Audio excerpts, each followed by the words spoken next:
आप देख रहे हैं शेयर बाजार लाइव। सिमी भौमिक और किरण जाधव हमारे साथ मौजूद हैं। इंटरनेशनल मार्केट से क्यूज आज की ओपनिंग से पहले बहुत ज्यादा बेहतर नहीं है, लेकिन अच्छी बात यह है कि एसजीएक्स निफ्टी अपने इंटरडे लो से रिकवर कर रहा है। एक समय में ये 1% डाउन था, अब 77 पॉइंट्स नीचे यानी 0.25% की वीकनेस के साथ 995 के लेवल्स पर ट्रेड कर रहा है।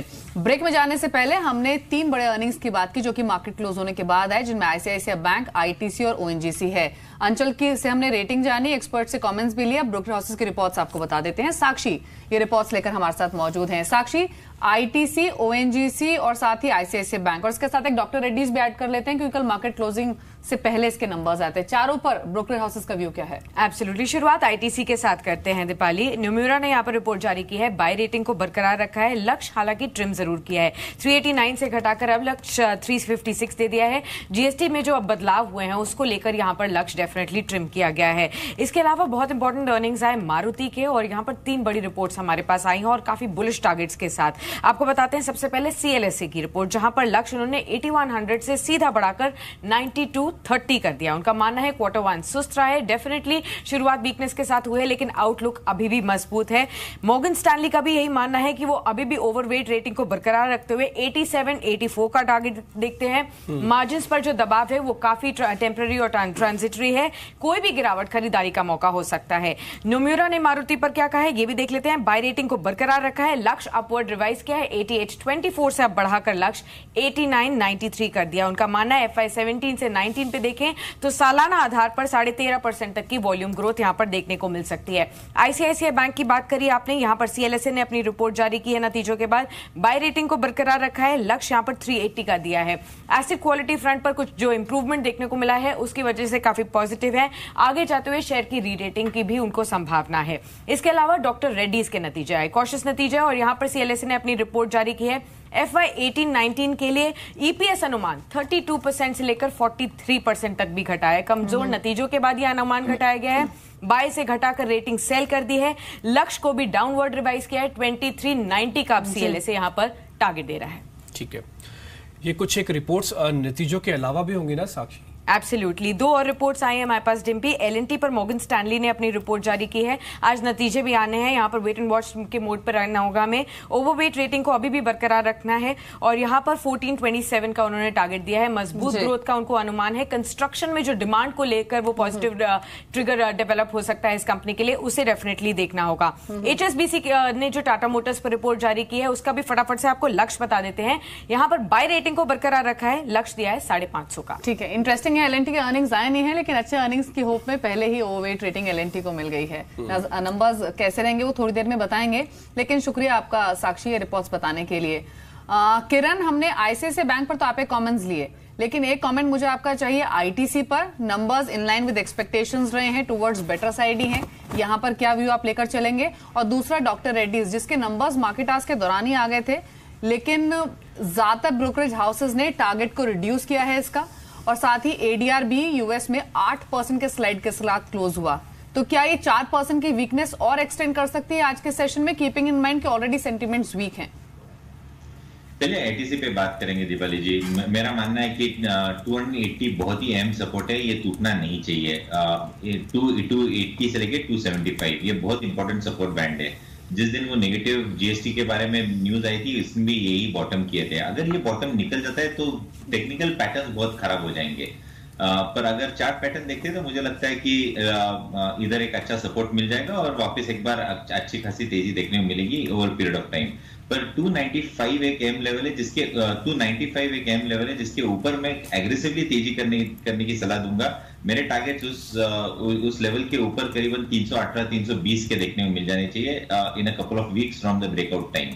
डॉक्टर रेड्डी की बात करें तो डॉक्टर रेड्डी काफी वीक स्ट्रक्चर देखने को मिल रहा है। कल अच्छी खासी डिलीवरी बेस्ड सेलिंग हो चुकी है, डिलीवरी डेटा बहुत खराब देखने को मिल रहा है, ओपन इंटरेस्ट एडिशंस काफी नेगेटिव है, तो ये मेरा सेल कॉल है। और इधर मेरा स्टॉप लॉस करीबन रहेगा 2640 का और टारगेट 2530 के आज ही देखने को मिल जाने चाहिए, उसके निचले स्तर भी देखने को मिल सकते हैं। ठीक है, तो आपको दोनों पर राय मिली। एक तो मेरे लिए ज़्यादा इंपॉर्टेंट आईटीसी था जिसपे मैं किरण की राय को बहुत गंभीरता से सुन रहा था। उन्होंने कहा बाय करना है और 295 के ऊपर एक बार एग्रेसिवली बाइंग भी आप कर सकते हैं, तो आज का सेवियर हो सकता है घूम फिर के वापस आईटीसी बन जाए, क्योंकि डिफेंसिव नेचर का भी है। तो 320 तक का टारगेट आप रख के इसमें एक बार सौदा खड़ा कर सकते हैं। ये पूरी ब्रोकिंग हाउसेस की रिपोर्ट्स और साथ ही उनमें कैसे ट्रेड करना है रणनीति आपके सामने है। अब कुछ एक खबरों वाले शेयर्स पे भी बात कर लेते हैं जिन पे कैसे ट्रेड लिया जा सकता है। आइडिया, इसके भी नंबर्स होंगे और इसके साथ ही नंबर्स इसके जो बड़े हैं, घाटा इसका जो बड़ा है वो 327 से 814 हो गया है। आइडिया ट्रेडिंग पैटर्न की कहानी सिमी कुछ और है, नंबर्स की कहानी कुछ और है। कैसे करें ट्रेड आइडिया में आज?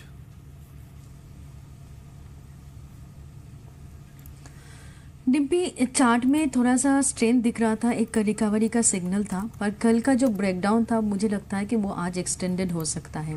एक सपोर्ट मैं देख रही हूँ जहाँ पे ये स्टॉक वापस आ सकता है। 89 का सपोर्ट, 89 से के आसपास एक हल्का सा सपोर्ट मिलेगा। अगर वो सपोर्ट होल्ड करता है तो ठीक है, क्योंकि 89 के आसपास इसका 200 डेमा भी है। अगर कोई भी कारण से 89 का मतलब रिजल्ट्स खराब होने के चलते अगर 89 का सपोर्ट टूट गया तो मानो और 2-3 रुपया का करेक्शन 8650 तक का करेक्शन देखने को मिल सकता है। थोड़ा सा वीकनेस तो आ रहा है, आने वाला है, लग रहा है कि आ जाएगा। ठीक है, एक और अर्निंग आए हैं ग्लेनमार्क फार्मा के डिम्पी, और इसका आज का स्टॉक का बिहेवियर भी काफी इंपॉर्टेंट होगा, क्योंकि आई रिमेंबर जब पिछले क्वार्टर में नतीजे आए थे तो ये 900 से सीधे टूट के ये 600 के लेवल पे आ गया, तो उसके बाद थोड़ा रिकवर हुआ है और इस बार ऑल टुगेदर डिफरेंट पिक्चर है। नंबर बहुत स्ट्रॉन्ग आए हैं प्रॉफिटेबिलिटी फ्रंट पर, यूएस सेल्स के फ्रंट पर। तो क्या ये 700 से वापस 900 की अपनी जर्नी कंप्लीट करेगा या नहीं, ये फिर ये देखना होगा जरूर। लेकिन फटाफट से नंबर्स की पहले बारीकी आपको बता देते हैं। नेट प्रॉफिट जो है वो 47% बढ़े हैं। स्ट्रॉन्ग यूएस सेल्स रही है, इंडिया में भी जो सेल्स रही हैं वो भी एक्सपेक्टेशन से बेटर रही हैं। आय अगर देखें तो वहां भी हमने 20% की ग्रोथ आते हुए देखी है। तो जो भी एक्सपेक्टेशंस थी इंडिया के फॉर्मुलेशन बिजनेस को लेकर या फिर यूएस सेल्स को लेकर, उससे बेटर नंबर्स कंपनी ने पोस्ट किए हैं। और जीटिया की ही जो परफॉर्मेंस आई है, जो दवा प्रॉब्लम क्रिएटर बनी थी पिछले क्वार्टर में, उसी ने इस बार बूस्ट दिया है ग्लेनमार्क को। लेकिन किरण, क्या लगता है 700 से वापस 900 की जर्नी की प्रोबेबिलिटी कितनी लग रही है आने वाले सेशंस में या फिर कुछ समय में, क्योंकि नंबर्स तो काफी स्ट्रांग हैं। चार्ट पैटर्न भी काफी स्ट्रांग है। मुझे लगता है कि इधर से बढ़त ही देखने को मिल जानी चाहिए। जो मोमेंटम हमने देखा है मिड जून से, वो काफी सराहनीय है और मेरा मानना है कि इधर से और भी बढ़त देखने को मिलेगी। लॉन्ग ट्रेड्स के लिए मेरा स्टॉप लॉस करीबन 700 का रहेगा, 716 पे ट्रेड कर रहा है, पर ये पोजिशनल कॉल रहेगा और ये 750 से लेके 760 के नेक्स्ट रेजिस्टेंस है, वो टारगेट मान के चलनी चाहिए। ऐसा नहीं कि खबरें सिर्फ यही है, क्योंकि नतीजे तो खैर है ही।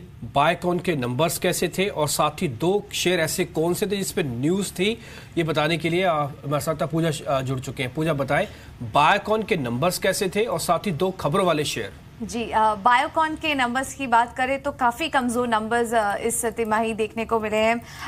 आय और मुनाफे दोनों के ही फ्रंट पर नंबर्स इस बार कमज़ोर आए, क्योंकि इस बार जो डॉलर्स में जो वॉलेटिलिटी आई है, डॉलर की कमज़ोरी के चलते नंबर्स पे इम्पैक्ट आया है बायोकॉन के, और जीएसटी की वजह से जो डी स्टॉकिंग हुई है उसका भी असर इस बार कंपनी के नंबर्स पे देखने को मिला है। इसके अलावा अगर यूएस और इंडिया के कारोबार की बात करें तो वहाँ पर भी कमज़ोरी देखने को मिली है। कुछ नए मॉलिक्यूल्स जो थे वहाँ पर भी कंपनी की बिक्री में कमजोरी आई है, जिसके चलते हमने देखा कि मुनाफे में करीब 51% की कमी इस क्वार्टर देखने को मिली है और आय में भी कमजोरी है। 4.3% की कमजोरी कंपनी के रेवेन्यू फ्रंट पर देखने को मिली। तो रेवेन्यू और टॉप बॉटम लाइन दोनों ही फ्रंट पर कमजोर नंबर्स बायोकॉन की तरफ से आए हैं। लेकिन इसके अलावा रिजल्ट्स की तो आपने बात की ही, आइडिया और ग्लेनमार्क फार्मा के नतीजों पर भी बात हो गई है, लेकिन इसके अलावा कुछ और भी खबरें हैं जिसकी वजह से कुछ स्टॉक्स आज फोकस में रहेंगे। एमटेक ऑटो की बात करें तो एमटेक ऑटो समेत तमाम जो एमटेक ग्रुप है वो भी आज फोकस में रह सकता है। आपको ध्यान होगा सोमवार को आईसीआईसीआई बैंक ने एनसीएलटी के लिए अर्जी दी थी जो कि एक्सेप्ट कर ली गई थी एनसीएलटी की तरफ से। अब कॉर्पोरेशन बैंक ने इंसॉल्वेंसी के लिए आवेदन दे दिया है।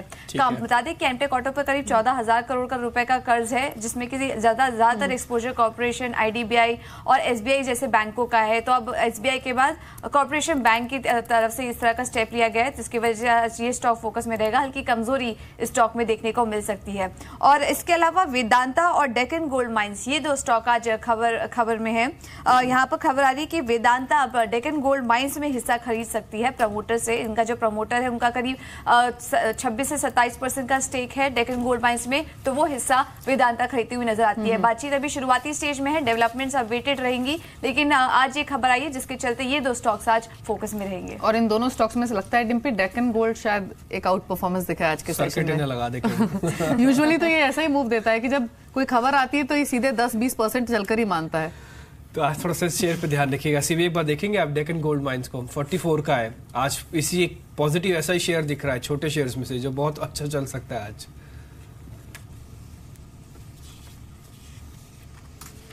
जी, खबर के चलते तो चलना चाहिए। इनफैक्ट चार्ट में भी एक अच्छा सिग्नल तो आ ही रहा था, एक 38 के आसपास ब्रेकआउट आया था और ये स्टॉक ऑलरेडी 43-44 के आसपास है। कल का सेशन का हाई 4680 का था, तो वो रेंज, वो लेवल क्रॉस करके सस्टेन करेगा तो ये सीधा जाके 55 के आसपास जा सकता है। तो मेरे ख्याल से इसमें खरीदारी करनी चाहिए। एक हल्का सा स्टॉप लॉस 41 के नीचे लगाएंगे और 55 तक वेट करेंगे। ठीक है, ठीक है। एक बार रिलायंस कैपिटल को और देख लेते हैं, क्योंकि नंबर्स के लिहाज से इनफैक्ट मैं इस पर एक कमेंट लेना चाहती हूँ कि नंबर्स जो हैं वो काफी स्ट्रॉन्ग आए हैं। नेट प्रॉफिट्स रिलायंस कैपिटल के करीब 15% बढ़े हैं, रेवेन्यू 32% बढ़ा है, और ऐसा बज है मार्केट में कि जो एसेट मैनेजमेंट कंपनी है उसके लिए भी DRHP company next week file कर सकती है। कल ही अच्छा परफॉर्म कर रहा था, लेकिन मार्केट्स क्योंकि टुवर्ड्स क्लोजिंग नीचे आया तो ये स्टॉक भी नीचे आया, लेकिन 1% की स्ट्रेंथ के साथ फिर भी ये क्लोज हो पाया 661 के लेवल्स पर। किरण, आपके कमेंट्स क्या है रिलायंस कैपिटल पर? नंबर्स तो अच्छे आए हैं, काफी अच्छा चार्ट पैटर्न है, और एक्यूमुलेशन सजेस्ट करूंगा। इधर एक अच्छा बेस बन रहा है करीबन 645 के करीब। इसके नीचे जाते हुए मैं नहीं देख रहा हूँ स्टॉक को, और एक्यूमुलेशन करना चाहिए। जो पहले दो टॉप्स थे उसका ट्रेंड लाइन वैल्यू अगर खींचते हैं तो करीबन 675 का आता है, तो 675 के ऊपर में इस स्टॉक में ज्यादा एग्रेसिव हो जाऊंगा, और फिर टारगेट्स भी 4 डिजिट के देखने को मिलेंगे अगले 2 महीने में ब्रेकआउट के बाद। तो मेरा मानना है कि इधर से आउट परफॉर्मेंस देखने को मिलेगा। अभी एक्यूमुलेशन करना चाहिए, और 675 680 के ऊपर जब क्लोजिंग मिलेगा तब एग्रेसिवली बाय करने की सलाह होगी। 4 डिजिट फिगर जरूर आना चाहिए स्टॉक।